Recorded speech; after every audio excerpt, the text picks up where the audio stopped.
E kaha whakangungu ana te kapa hako Te Tū Mataora mō tō rātou kaupapa e kainamu mai nei, e kia nei ko te Hui Ahurei o te tāpere nui o Whātonga. I taia tū mātou o Te Reo o Te Uru ki tētahi o rātou nei whakawai.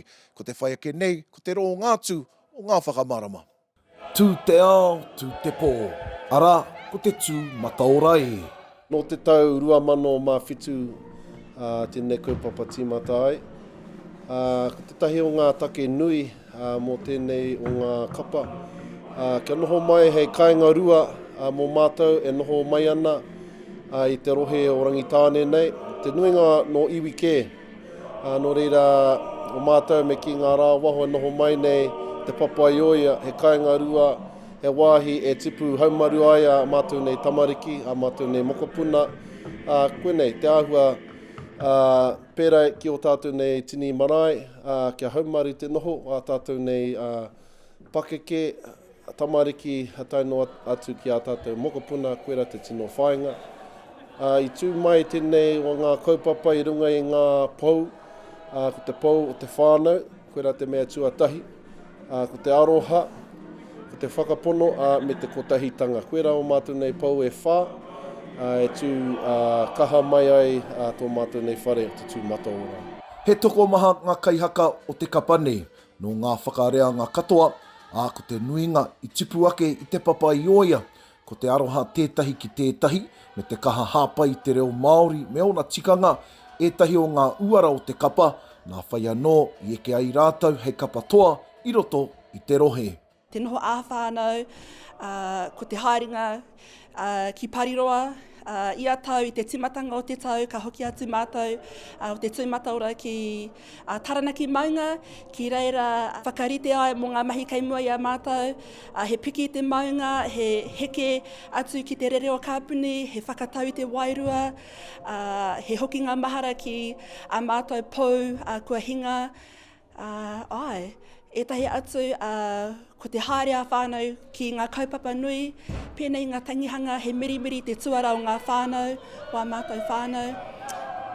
Te mahi hākinakina, mo te hapori nei, te haere ki te tautoko i ngā kura kaupapa, anō hoki me a mātou tamariki. Ngā mea katoa, he piki ngā wairua, kāre he whānau tuatu i te Tū Mataora. Ko te hanga mai i tētahi wāhi haumaru mā ana kaihaka, he mea nui ki te kapa, he wai mo tēnei pāpa, kua roa nei ia e wawatana, kia tū ngātahi me ana tamariki, ki runga i te papa whakatū waiwai. He ua ka kōrero mo te katoa te kapa, engari mōku ake, te tū ngātahi me aku tama, me ngā iramutu anō hoki. Koera te tai wawata nui, nā reira amātai tamariki, ngā kaihaka anō hoki, he whānau kotahi. Nā, kua āta koke whakamua, i runga i te huarahi o te reo Māori.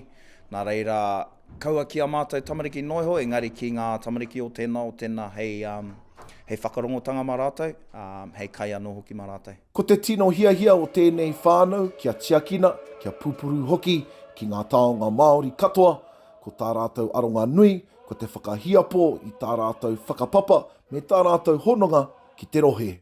Miharo kē katoa i ki aupau. Te hononga i ngā kapa katoa, ka haere tahi ngātahi mātau ki Te Matatini ki tāmaki makaurau. Nō reira hikakaka katoa au, o tira mātau o Te Tū Mataora. Hei whai koha ki tēnei kaupapa, ko whakaritea, hei rātou, hei te kōmiti o Rangitāne, nō reira i mihi ana ki a rātou. Kia arohatia o a mātou nei tamariki, ke kaua e waiho rātou ki te taha, engari kia whakapiripiri mai rātou ki wanganui a mātou mahi katoa, ahakoa te mahi kapahaka, mahi hākinakina, mahi whai mā tauranga katoa me tū kotahi hei whānau Te Tū Mataora. He whānau kotahi a Te Tū Mataora, i whai oranga ai te tirohanga kotahi, kia manakitia, kia whakarauorahia, kia whakamaiohatia ngā taonga Māori katoa. Tema Hemi, Te Reo o Te Uru.